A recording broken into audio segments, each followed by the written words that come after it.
right, guys, we are back with another episode of Universe Sports Talk for you, coming at you live from the Marriott Center. Little on-site production today. That's right, back in the Marriott Center floor. Caleb Turner, Jackson Payne, Universe Sports Talk. Here to talk about all the happenings in BYU sports. There have been a lot of them lately. Certainly. And a lot to come, so excited to be here. Yeah, it was overall just a very exciting weekend. I mean, that's kind of the case whenever not only Gonzaga comes to town, but when you're just playing Gonzaga in general, and both the men and the women had a chance to play Gonzaga over the weekend. Both, fun, exciting games for different reasons. Certainly, women, being down at the half, an extraordinary comeback, down 15 points at the half, which seemed like everything was going wrong for the women for a little bit there on Saturday. Shots weren't falling. Shaylee Gonzalez hadn't scored. And I know one of our reporters, Jake Roper, had a chance to write about that and did a great job kind of describing the emotions and kind of what the arc of that game. But the second half, I mean, probably the best half the BYU's played all year, and it came on the road at Gonzaga. Incredible comeback to then lead by double digits after being down double digits at the half. And then, you bring that back to Provo. The men play Gonzaga here at home, right here on this floor. Kind of crazy to think that this is the floor that Chet Holmgren was on just a few short days ago. My goodness, we are all believers now, right? Yeah. Men, showed some promise at the beginning, trying to break that slump of what had been 3 straight losses coming in, turned into 4, unfortunately, with a blowout to the hands of Gonzaga here in Provo. A great display of basketball nonetheless, a great game from Chet Holmgren, like we mentioned. And, a few signs here and there of some things that are promising. Alex Barcelo obviously continues to be the leader and kind of shining star of this team. And now it's, that's kind of the main focus right now is how do you help him? What are the pieces around him that can start stepping up and get out of whatever this funk is that this team is in? That's been obviously the main point of conversation this week. Yeah, absolutely. I mean, they have 5 games left on the schedule. They play Loyola Marymount and Pepperdine twice. Yep. They have a home and home with each of them, and then they have road game at St. Mary's. That'll be a absolutely critical game. I mean, that's the season right there. That's the pretty much. season. Yeah. So you have 5 games to figure things out. 2 home and homes with opponents that you haven't seen yet. Yeah. I'm excited to see that. Some new faces, some new programs. St. Mary's game definitely kind of like the Super Bowl for BYU basketball this year. It kind of determines the season. Like you said, super excited about that. But they've gotten to the point where Coach Pope was saying after the Gonzaga game, they control their own destiny, and that's a really, all things considered, being able to control your own destiny is a beautiful thing in sports because there's so much uncertainty. There's so much. Especially with BYU basketball, I feel like my freshman year, 2018, 2019, when I covered the team in Coach Rose's last year, it felt like every tournament hope was like all these crazy scenarios. Like, they weren't that good. Right. They got blown off the floor in the first round of the WCC tournament. But, like, there was never even talk of tournament whatsoever. They had to win the conference to make the tournament. And NIT, baby. And they didn't even accept an NIT invitation. They forgot were like, about that. we're done. Like, That was a dark time. dark time, BYU this year, they'll be playing postseason basketball. We can for sure. guarantee that. But, right now they control their own destiny. They got 5 games left. Pepperdine, Loyola Marymount, and St. Mary's. And, Loyola Marymount and Pepperdine aren't great teams. Pacific wasn't a great team, but, True. it's a new week, hopefully. Yeah. And that St. Mary's game is huge. And I think one of the biggest things with that St. Mary's game is they have a whole week before it. They kind of have a bye week because they go this Thursday, Saturday, and then next Saturday is that game against at St. Mary's. And then they'll finish off with 2 games at home. So if they could just if they can go 4-1 down the stretch, I think they're going to be playing in March. Yeah. NCAA tournament. Yeah. A lot else has to happen if they put 2 losses out there, but controlling your own destiny is a wonderful thing. It seems like the guys are a lot happier than usual. Last week it felt like practice was a graveyard.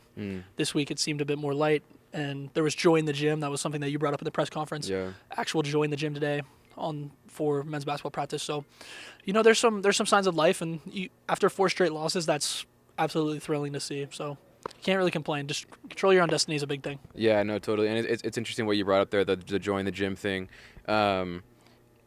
at the beginning of the season, we had the chance to go do, like a basketball media day, and that one of the main things that was talked about that whole day was like this word wall and all these phrases that the men's basketball team uses to motivate them and inspire them and kind of like guide their goals, I guess, to an extent. And we haven't heard much about any of those phrases over the last even a couple months, let alone a couple weeks. And so I brought that up again today in the press conference, just curious. And Coach Pope mentioned that is something that they just have to remember at this point. They've talked about it. It was one of their goals at the beginning of the season. Join the gym. They get better every day. Best locker room in America. Those kinds of things. And it kind of reminds me of like a New Year's resolution, right? Like you start the year with these great goals. You have everything in mind of what you're gonna do, and then end of January comes around, and you stop going to the gym. You've kind of forgotten. Literally no joy in the gym. Yeah, not even in the gym. Can't even get to the gym. And you kind of like forgotten these things that were like so clear. They're like, oh yeah, this is what I'm gonna do. Like obviously, and that's kind of what happened with the men's team. Like they were so matter of fact that like, yeah, this is what we're gonna do. Like we're gonna have to join the gym. We're gonna get better every day. Best locker room in America. There was like this list of like 20 different phrases, and it can be easy to forget those things when in the day-to-day life, the mundane day-to-day life. And I think that's kind of what we've seen a little bit. But I'm glad, that we are still seeing a little bit of that joy in the gym. That was obviously very cool to see. And what you mentioned, from looking ahead to these next 5 games for the men's team, after the loss to Gonzaga on Saturday, Coach Pope mentioned, his plan and what he wants for this team is to create the best comeback story ever. Now, after these 4 losses, come back and win these 5 games. And that's kind of one of these narratives that's kind of being pushed, right? Talk about narratives in sports. Coach Pope mentioned it today, how the great thing about sports is that you don't know what the narrative is going to be, what the ending of the story is going to be going into a game. You go to the theater. This is pretty much quoting what he said. Go to the theater. You know how the play ends. You know how the story is going to end. It's the same story every time. But when you go to a sporting event, it's different every time. Yep. We saw that on Saturday, the women's game. We thought it was going to go a certain way, and then it didn't. And that's Unreal. The exciting part about sports, right? Unfortunately, the men didn't get a chance to turn that around. However, now it's a part of the bigger They have arc, 5 more games to do it, the bigger narrative arc, right? Where you're like, okay, they've lost 4 in a row. The story could be best comeback, right? And that's so talk about kind of like these. That's kind of just fascinates me like that. Like what narratives are we really trying to? I mean, that's what we do in journalism. We talk about narratives and storylines, right? And that's what's going on. Yeah, I mean, I think about the Super Bowl this week. Obviously, men's basketball is going down to Pepperdine and Loyola Marymount, so they're going LA, baby. They're going to LA, Super Bowl country. And before the season, who thought that it was going to be the Cincinnati Bengals and the LA Rams in the Super Bowl? Nobody thought that. And here we are. Yeah. Nobody thought that the Bengals would win more than 7 games, to be very generous. And the Bengals are going to the Super Bowl. And you look at, I think they had a loss to, on Halloween, I think they lost to the Jets, the really bad Jets who didn't even have Zach Wilson. The Jets' backup quarterback beat the Bengals at one point. Mike White, baby. Mike White came and beat the Bengals. Not to be confused with actor, producer from School of Rock and Orange County. That's different Mike White. But he also wrote on Freaks and Geeks. Fun fact. Excellent. And he co-wrote Nacho Libre. Oh, there you go. Shout out Mike White. If you're watching the podcast, I don't know why, but we love your work. But so Mike White comes in, he beats the Bengals on Halloween, and from there the Bengals are kind of unstoppable. They storm to the Super Bowl. You see this in college basketball, especially. I feel like college basketball is where kind of like the center of all athletic entropy. March Madness, baby. Madness. There's a reason they call it Madness. Is mad. I mean, I'm from Northern Virginia. I was 6 years old when George Mason stormed to the Final Four, and that was a huge deal. That was one of the first huge March Madness runs that we saw of that scale to the Final Four. And we've seen VCU, we've seen Loyola Chicago, we've seen UMBC, Oregon State last year. Oregon State. Like, we've seen these teams have these runs, even UCLA. Yeah. Oh my gosh. And so it's all about getting hot at the right time. And BYU basketball has never really gotten hot. They've just played. Yeah. They've kind of had their peaks. It's been kind of up and down, but we've never seen them at. To liken it to football, we hadn't seen BYU football's offense at full fluidity until that Virginia game. It took them a bit before everything kind of came together. That was game number what of the season? Like. That was game number 9. Wow. They were 6-2 going into that game. Wow. Yeah. So it took them 9 games to hit full fluidity and drop 66 points. Yeah. So we haven't even really seen that from the men's team. The Oregon game was as complete a win as you'll see, but it didn't last.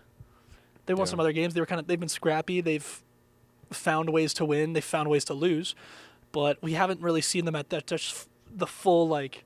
This is who we are. We still don't know what the identity of this team is, which is a scary thing because I remember right before they went to Creighton in December, we sat in that room over there with Coach, and Coach was saying, Creighton's going to be an interesting game because we still don't know who we are, so they don't know who we are.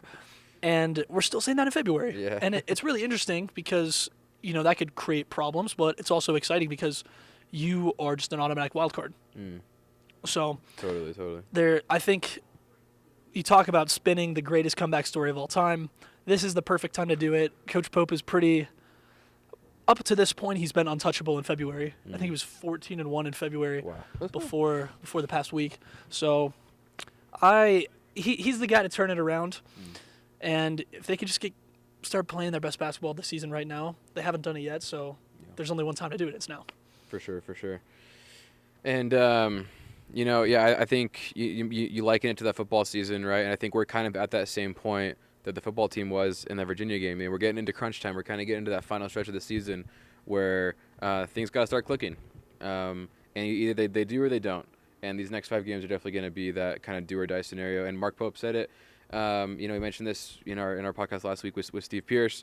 This is when you're going to find out if the kind of coach that Mark Pope is, whether he is a good coach, whether this is for real, right?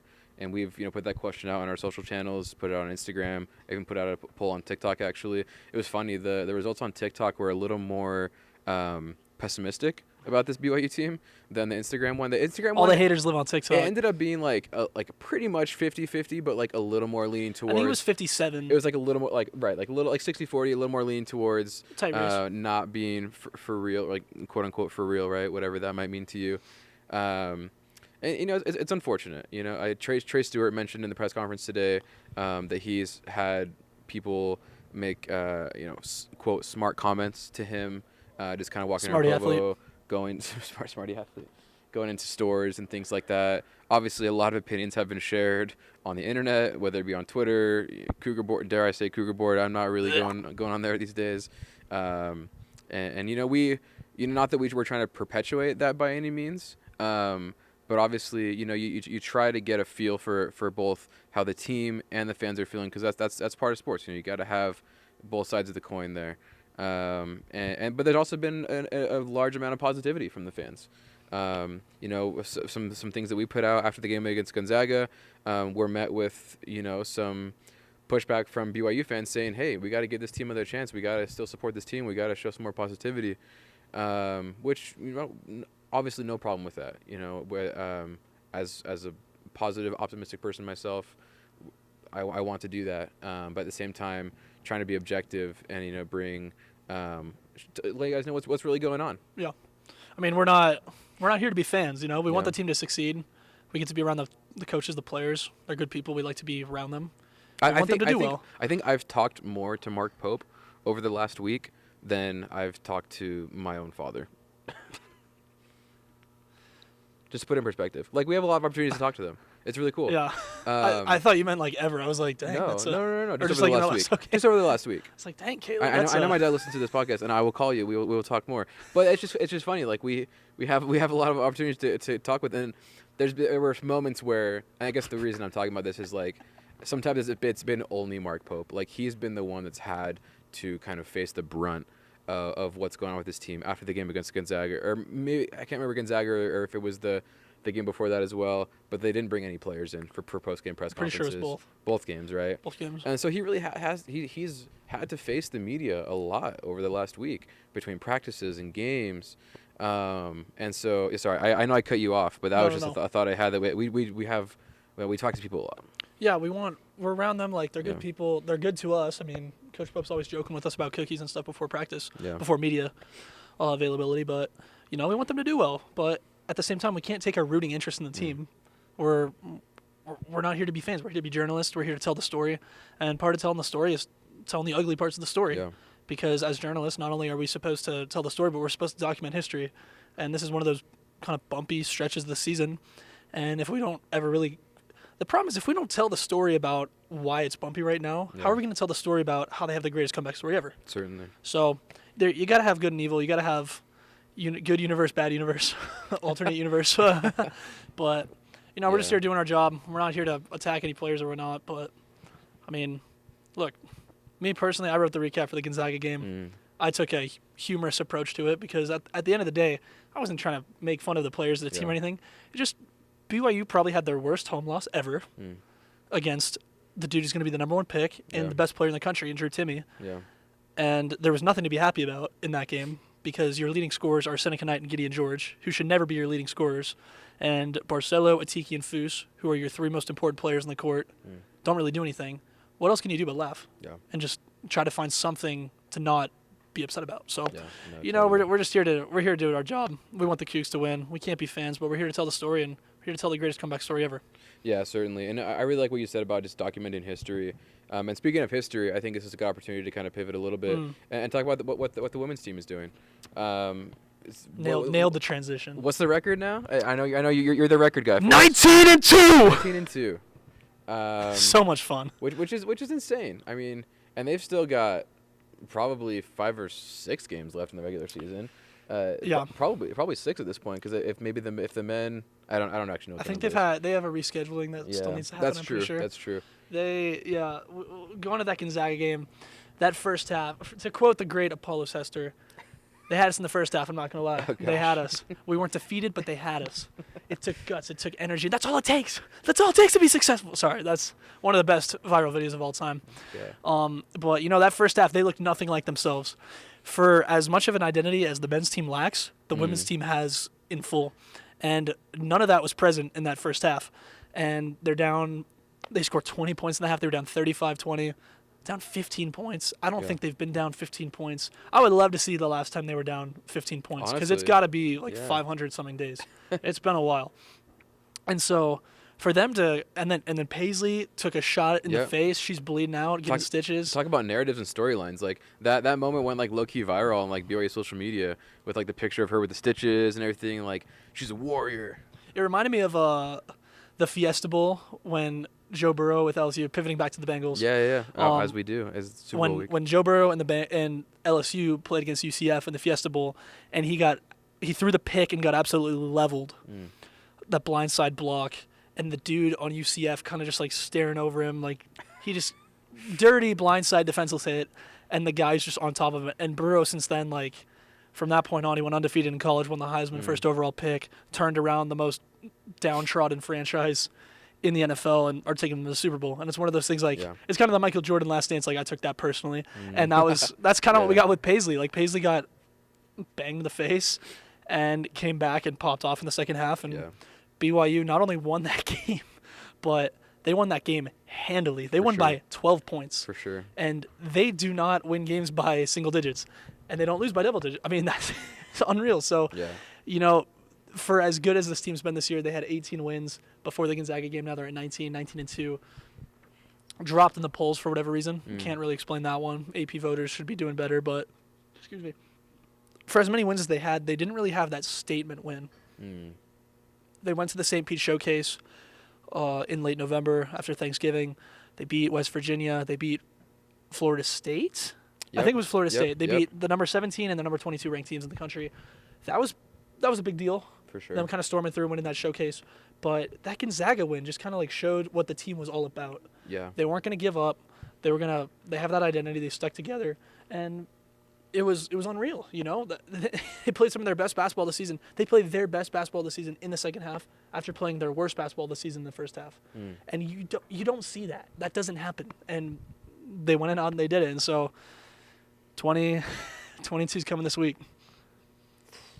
Which, dude, that's absurd. 22 or 21? Wouldn't it be? They're 19-2. You said they have 2 games this week, so they'd be 21-2. 21. Yeah. Let me pull up the schedule real quick. Yeah, I do know that they have a home game this week on Thursday, I believe, against Pepperdine. Yep. So another chance to come out and see this team right here on this floor. Just a super fun team to watch. They really feed off the energy, as does the men's team, feed off the energy here in the Marriott Center from the student section and other fans. They really just kind of they engage with the fans and show that it really does matter to them. And I really love that about this women's team, that Obviously they're really good, but at the same time have not forgotten that to like just show some gratitude as is the case here at BYU. I know like Coach Kalani Sataki has always preached that, showing gratitude in all things. So shout out to them for that. But just a great opportunity again to come watch them play here on Thursday. Excited to be back here with that team and get a chance to watch them. Shaylee Gonzalez named to another awards watch list today. Naismith watch list, I believe, midseason watch list. Yep, 30. She's among the 30, I guess, nominations currently for best women's basketball player in the country. Wow. We were talking today. We were looking at the rafters. Lauren Gustin was an AP honorable mention All-American this past season. Shaylee Gonzalez is knocking on the door. She could win her second straight. I would say she's a safe bet to be Conference Player of the Year for the second straight season. Especially if they win it, yeah. And I think Paisley Harding is going to be co-player of the year. I think Coach Judkins said something about I'm not the first to think that. Yeah, Juddy said it. That's right. I think the two of them are going to be co-Conference Players of the Year. That'd be so cool. And with that, I mean, Shaylee Gonzalez, 2-time Conference Player of the Year. Yeah. All-American. Got to be, right? Yeah. I would assume so. But kind of going back to the women's team real quick, they do have 6 games left. Pepperdine this Thursday, 7 p.m. Then they go on the road on Saturday, back at home for Loyola Marymount a week from this Thursday, so the 17th. And then their last home game of the season is Gonzaga right here on the Marriott Center floor, Saturday, February 19th, 2 p.m. That is going to be – got to pack the Marriott Center for that one because, cool. Somebody can beat Gonzaga on this floor this year. So. Oh, what an opportunity it would be. Yeah, that was really cool at the last home women's game they did, the curtain drop that they usually only do for the men's games. Put up the hype video up on the curtains, and they didn't tell the team about it beforehand, so they were all surprised on the bench. That was really cool to watch. Sad that the audio cut out, but it was nice to have some singing from The Rock and from the fans. The awkward moment when the audio cut out. Yeah. Oh, man. What are you doing, athletics? Come on. Be better. But, I mean, it's been really cool to see what they've done, especially when we talk about narratives today. Yeah. Seeing that they had the 5th year to come back. We've talked about this a lot for Maria and Sarah and Tegan and Paisley to come back and do what they have this year and be a part of something bigger than themselves, be something that could be an all-time BYU milestone, the best women's team in school history. Like that's really something, and we hope that we can follow them more closely through this documentary that we're trying to put together, give some behind the scenes access, and help tell that story of what it takes to be a championship contender. Because it's hard to not be a fan of this team. We talked about being journalists and trying to be impartial, but when you watch this team, you just fall in love with the way they play. It's unselfish. It's team basketball, high level defense, efficient offense, and I truly believe they could be a Final Four contender. Yeah. And I think part of that is the fact that they have been snubbed from voters and they've been kept from kind of the hallowed space of being a top 10 team in the country. Right. And so they go in, it's kind of like a wolf in a hen house, They're way better than the route that they're going to be placed on, and it's going to show. Yeah. No, for sure.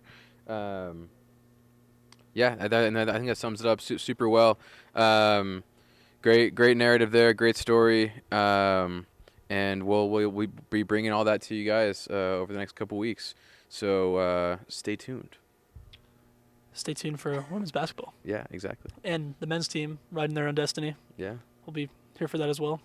There's other sports as well, but we don't really talk about those on this podcast. There are other sports. Men's volleyball. Is in season. Had a tough loss over the weekend. Did get another win though in 5 sets.